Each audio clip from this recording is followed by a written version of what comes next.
La saga de novelas visuales de Danganronpa es una bastante especial y única en su clase, teniendo consigo juegos que no solo captan el interés de la gente a primera vista, sino de mantenerlo vivo durante toda la experiencia que ésta llega a ofrecer durante los juegos mediante su historia y sus personajes. Y para no hacerla larga, en esta ocasión creo que después de conocer esta franquicia durante casi 7 años, es momento de comparar sus primeros dos juegos que más versus y comparaciones han recibido: Danganronpa Trigger Happy Above, lanzado a fines de 2010, y Danganronpa 2, Goodbye Despair, lanzado en julio de 2012, teniendo apenas un año y medio de diferencia, y estos tienen muchos parecidos, aunque en términos de calidad tienen una diferencia un poco notoria. Para esta comparación, los puntos a tratar serán los siguientes: historia, personajes, jugabilidad, juicios, ambientación, música y el mapa. Por cada aspecto ganado de los respectivos juegos se sumará un punto de estos, y el que tenga más, gana la comparativa. Ya sin nada más que agregar de momento, demos inicio.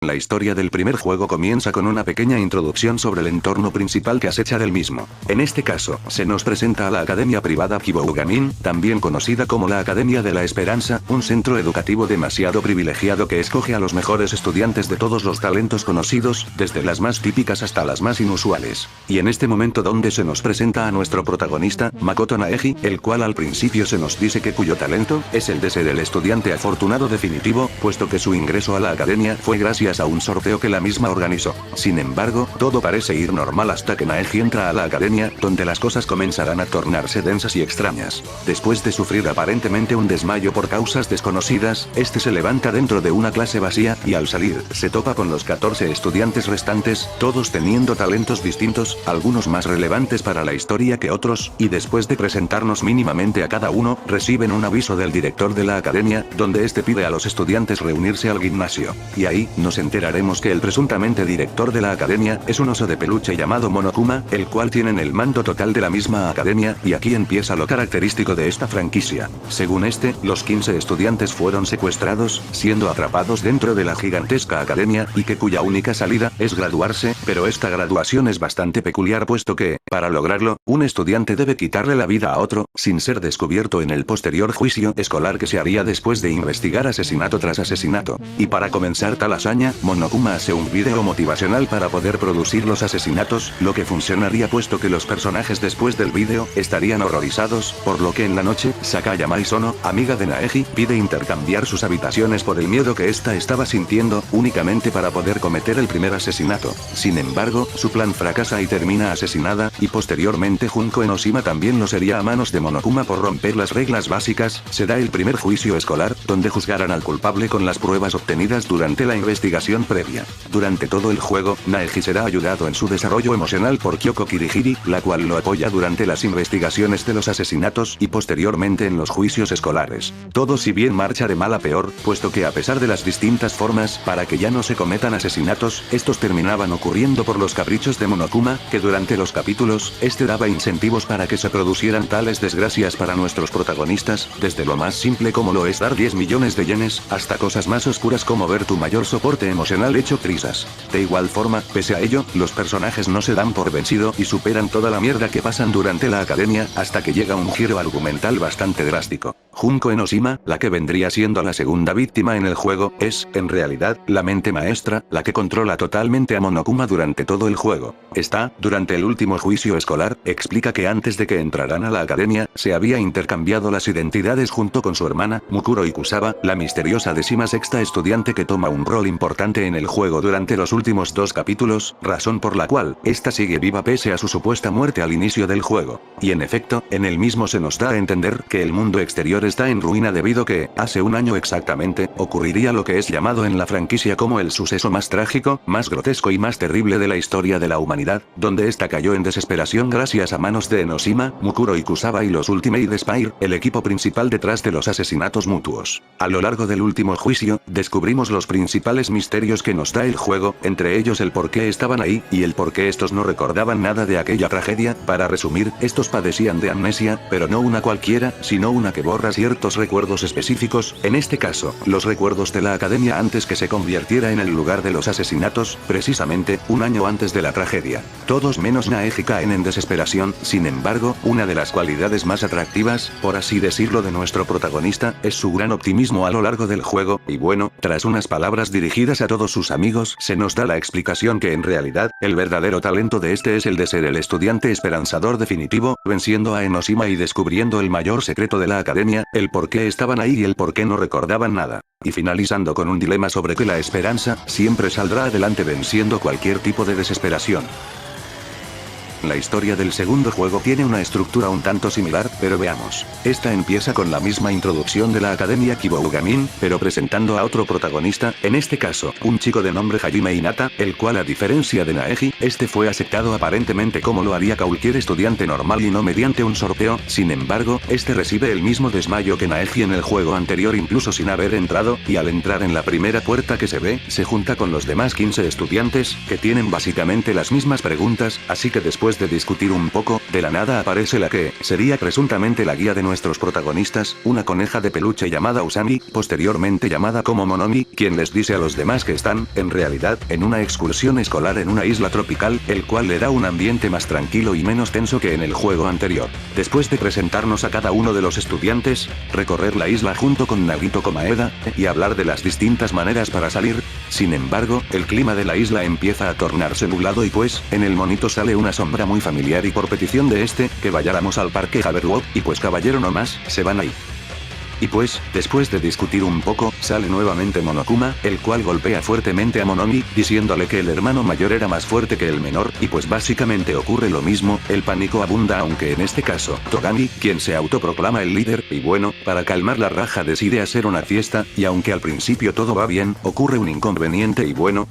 y bueno, básicamente es el mismo recorrido que en el juego anterior, no narrativamente sin embargo, puesto que durante la trayectoria del mismo, nos damos dando cuenta de algunos detalles muy importantes para la historia. Y bueno, durante los últimos capítulos, el juego nos da el contexto que en realidad, los personajes y el mundo que los rodea es totalmente una simulación, esto es porque, durante el mencionado suceso más trágico y toda la mierda que le sigue, pues, los 16 estudiantes se contagiaron de desesperación, lo que hace que los mismos se comporten de forma agresiva y que la única forma para quitársela es, básicamente, sacrificarlos. Sin embargo, estos fueron salvados por la Fundación del Futuro, donde sus cuerpos fueron metidos en reposo conectados a un programa llamado New World, y estos podrían convivir pacíficamente hasta que la misma fundación regresara por ellos. Esa es la razón por la cual es llamado excursión escolar al principio del juego y el por qué estaba prohibida la violencia estrictamente. Sin embargo, la inteligencia artificial de Junko Enoshima se metió en el programa como virus, asimismo insertando a Monokuma en el proceso, y bueno, eso hizo que los mismos estudiantes se tuvieran que matar entre sí.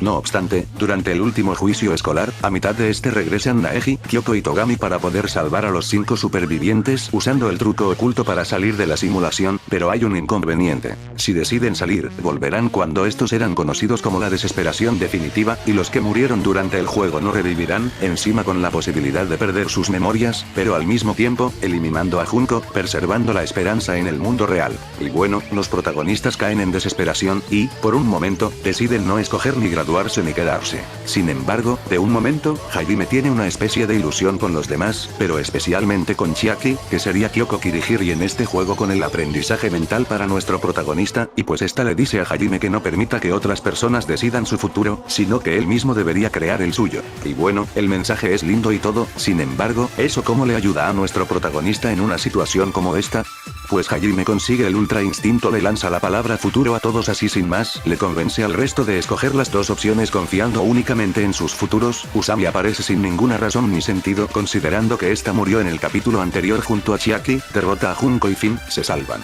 Y igual que con el juego anterior, este termina con un dilema sobre el pasado y el futuro, dándonos a entender que los protagonistas confiaron en su futuro sin importar lo que pase.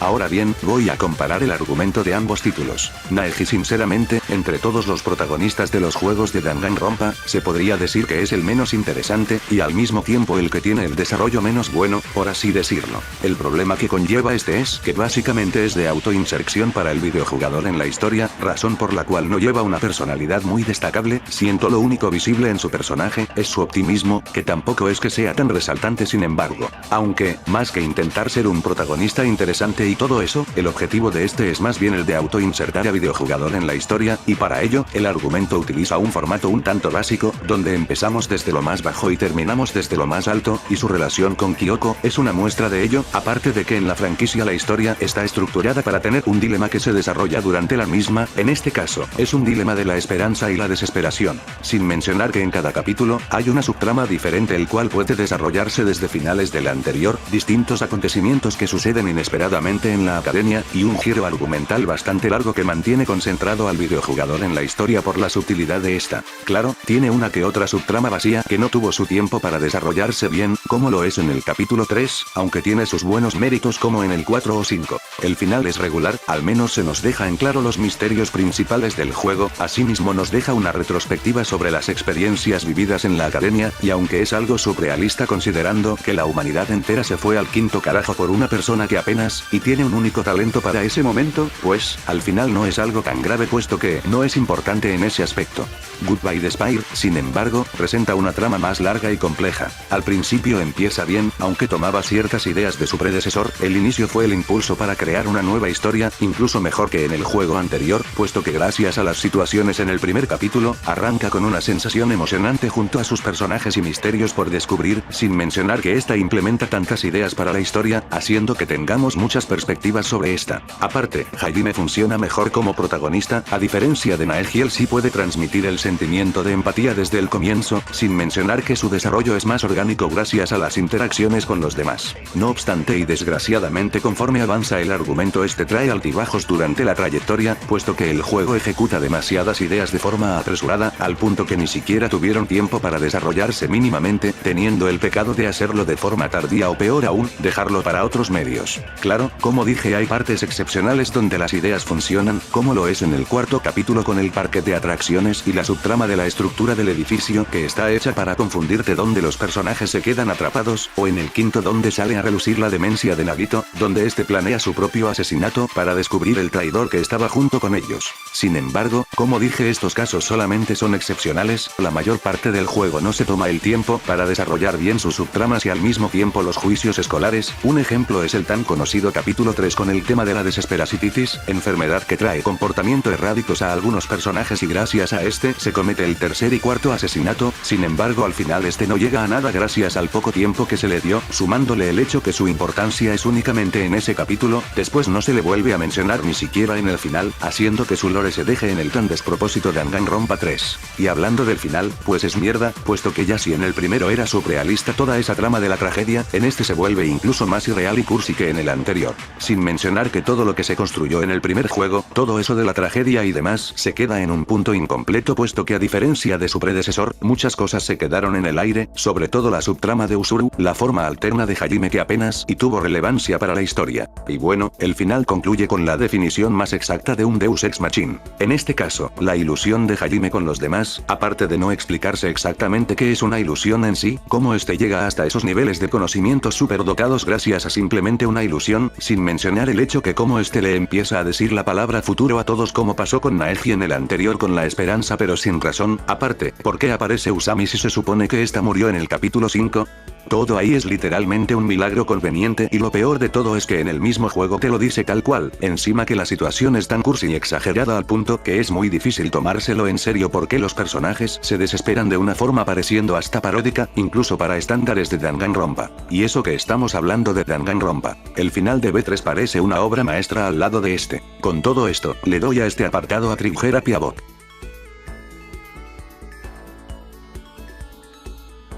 Danganronpa siempre se ha caracterizado en tener un cast de personajes demasiado amplio y carismático. Sin embargo, debo decir que Trigger Bot tiene el más desaprovechado. La verdad, de tantos personajes, los únicos que tienen cierta relevancia en todos los capítulos únicamente son Naegi, Kyoko y Togami. El resto tuvieron sus minutos de relevancia, pero nada más se quedaron como secundarios o complementos para ciertas partes del juego. Sinceramente, hubieron muchos personajes que ni siquiera se aprovecharon, tales casos son como Mondo o Ishimaru que ni siquiera terminó su subtrama de su transformación, y algunos nada más sirven para ser asesinados o para ser cómplices como los Onkuata o Ifumi. Y la antagonista, Junko, la verdad como personaje es carismática y todo, pero como antagonista deja mucho que desear, puesto que lo único que se nos explica en el juego del por qué es la mala del mismo es únicamente porque todo le parecía aburrido y quería ver desesperación porque guión. Según ella la desesperación es contagiosa y le encanta, pero mucho más que eso no nos dice nada.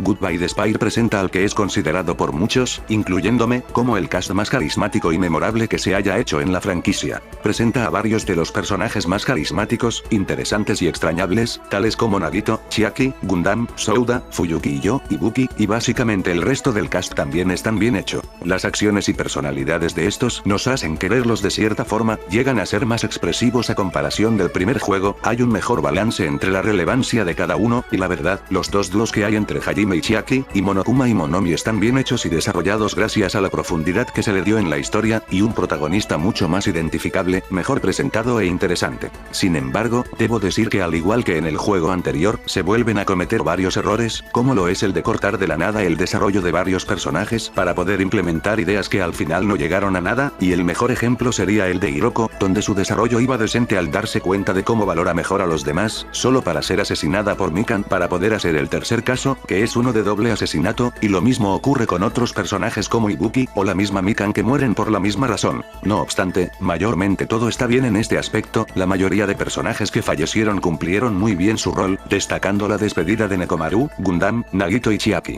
Por todo esto, es evidente que el segundo juego gana en este apartado.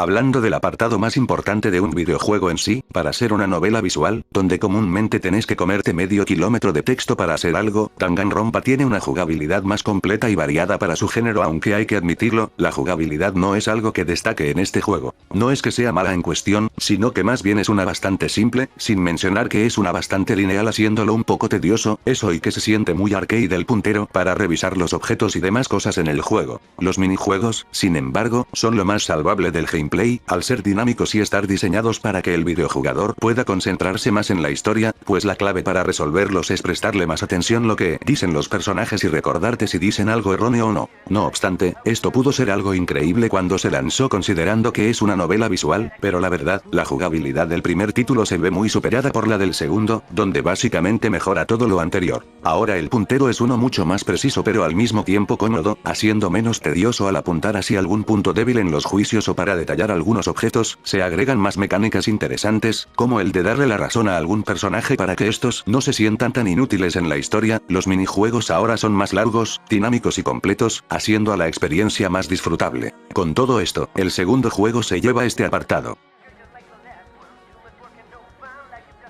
Bueno, ahora hablaremos del apartado que más les gusta a los fanáticos de esta franquicia, y sí, hablo de los juicios. En los 3 juegos hay un total de 6 juicios, donde consiste en sacar a flote todas las pruebas y pistas que encontramos durante el modo investigación, modo que inicia casi de inmediato cuando se anuncia un cadáver. Sin embargo, para esta entrega es la que menos juicios se pueden hacer recordar, puesto que para muchos son muy simples y olvidables. Y para serles sincero, la mayoría de los juicios no pasan de lo decente, siendo los únicos sobresalientes el cuarto y quinto juicio, por distintas razones, ya sea porque son muy sentimentales y que hace que varios personajes puedan ser más útiles para la historia o cosas así. El resto son decentes, cuyo objetivo principal es preparar a Naegi mentalmente durante el juego, cosa que cumple medianamente bien durante el primer juicio sobre el tema de la traición de Sayaka al intentar hacer un asesinato cuando ésta le prometió a Naegi que no haría nada malo. A nivel de historia, pese a ser tan simples son lo salvable, teniendo misterios muy interesantes y divertidos de resolver, y lo mismo va para el gameplay. El segundo juego tiene juicios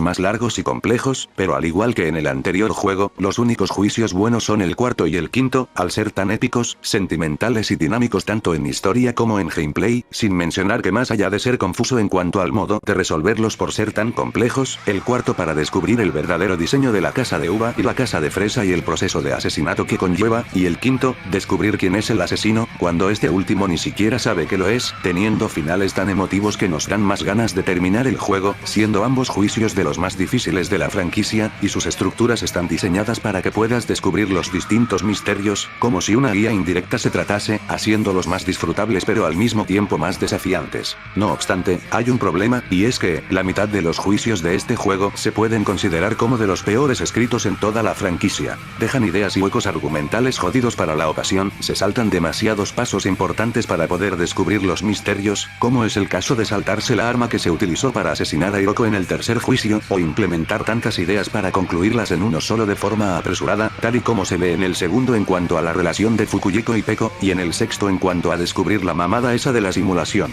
El primero es Ciudadano OK, es un juicio decente, pero como juicio introductorio se queda un poco corto a diferencia del juego anterior. La verdad me es muy difícil a qué juego darle este punto, pero después de pensarlo un poco, he decidido que el primer juego es el que se lo gana.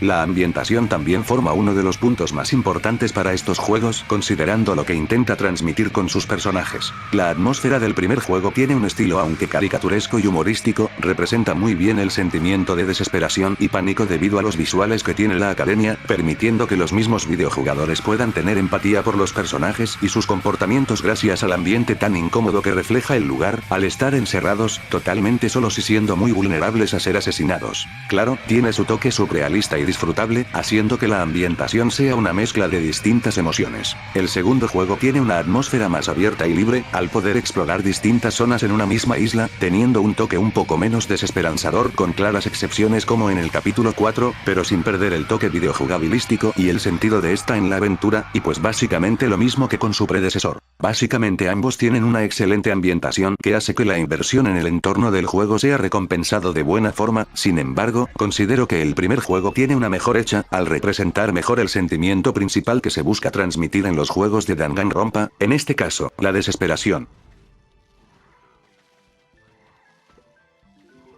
Ahora vamos a otro apartado muy querido de la franquicia, y hablo de Lost, el cual está encargado de ambos por Masafumi Takada, teniendo un total de 69 composiciones, y pues, para no ser tan largo, debo decir que el soundtrack del primer juego es uno muy memorable, puesto que las composiciones tienen una atmósfera y un estilo retro modernizado, combinados con un tono de misterios para darle vida a las mismas, composiciones tales como EATAP, el de menú del inicio, o la de la ejecución, que son las más recordadas y famosas del juego. El resto de composiciones sirven para ambientación con tonos y géneros variados, no todas son desesperanzadoras o tristes, sin embargo, hay algunas que reflejan un sentimiento de esperanza o de tranquilidad, tales como Beautiful Days, teniendo su contraparte deprimente obviamente, u otras muy icónicas en la franquicia, siéndoles muy fiel a su ambientación. El del segundo juego es básicamente mejor a viejos soundtracks, como el de apertura, haciéndolos más dinámicas, mejor implementadas en los escenarios, sin mencionar que tiene la mejor música de ejecución en la franquicia. Aparte, tiene más variedad en el Lost, ya que no solo tienen composiciones retro, deprimentes, alegres, desesperanzadoras o su contraparte, sino que también agrega soundtracks con temas musicales de metal o de underground, electrónica y canciones vocales como la de Ibuki, sin mencionar que están mejor repartidas que en el juego anterior.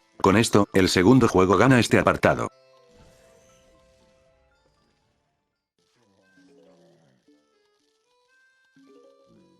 Y ahora hablaremos del apartado que lo decidirá todo. El mapa en Danganronpa es uno bastante extenso y normalmente grande, y aunque se podría decir que el mapa del segundo juego es mejor por ser más grande, pues hay un problema, pero eso lo voy a decir en su debido momento. Danganronpa Trigger-Happy Abode se ubica en la Academia de la Esperanza, y tiene un total de 5 pisos, con distintas habitaciones de suma importancia para las investigaciones o para extras que podrían mejorar tu interacción con el resto de personajes. Goodbye Despair, en cambio, está ubicado en el archipiélago Haverlock, teniendo 5 islas, estando en medio del océano Pacífico, más con muchos escenarios tales como casas, una playa, un hospital, un parque de atracciones, y un montón de escenarios más. Sin embargo, hay un problema que hace que este punto se vaya bien al carajo. Y es, en efecto, cómo este está repartido en cuanto a las situaciones de la historia. Tiene muchos lugares por explorar, pero realmente son sitios que solo se podrían visitar una vez, porque estos cumple únicamente una función de ser explorados temporalmente sin tener mucho interés en ellos, muchos solo son lugares de turno que pronto vas a olvidar o que ya no se vuelven a usar a futuro, como es la playa o el hospital, siendo el parque de atracciones y el lugar centro los que se llevan total atención, debido que la historia tiene un peso considerable en esos dos sitios, haciendo que el resto quede totalmente opacado sin tener algo muy interesante por explorar. En cambio, Triggerapia Book al estar ambientado en un mismo sitio, toda la atención se lleva en casi todas las habitaciones y lugares por explorar, la mayoría se vuelven a usar a futuro para cosas muy importantes, está mejor repartido para encontrar pistas, pruebas y demás para los distintos juicios y por lejos tiene una inversión más satisfactoria que el segundo juego.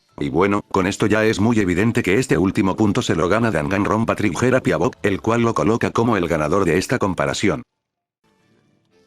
Bueno, eso es todo, recuerden que esta mierda no es la verdad absoluta y si gustan pueden dejar sus opiniones y todo. Nos vemos luego, pronto.